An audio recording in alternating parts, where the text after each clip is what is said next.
E aí galera do meu canal, passando para deixar mais um vídeo para vocês. Galera, hoje eu vou estar mostrando para vocês a estrutura de som de mala transforme do Gol Sub-Zero lá da Paraíba, do meu amigo Jorge.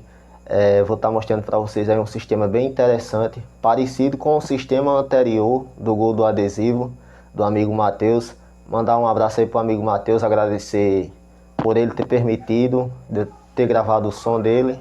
E agradecer ao amigo Jorge por ter permitido eu estar postando o vídeo do som dele também. Todos os sons que eu postar aqui, de agora em diante, tem a permissão dos proprietários dos projetos. Então fiquem cientes disso, que tem a autorização dos proprietários.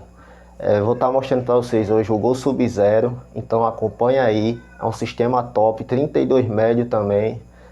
São 32 médios de 10 polegadas.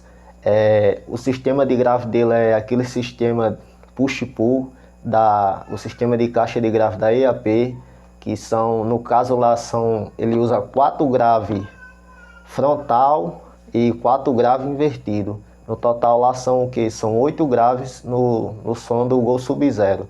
É um sistema muito top e vale a pena aí vocês conferir. Então acompanhe esse vídeo para você ver o Gol Sub-Zero. Se inscreva se não é inscrito ainda, deixa o like, compartilhe com seus amigos que gostam de som automotivo para acompanhar esse canal aqui. Hoje estamos mostrando o Gol Sub-Zero, amanhã vamos estar mostrando vários outros projetos, se Deus quiser. Um forte abraço a todos e acompanha aí o vídeo.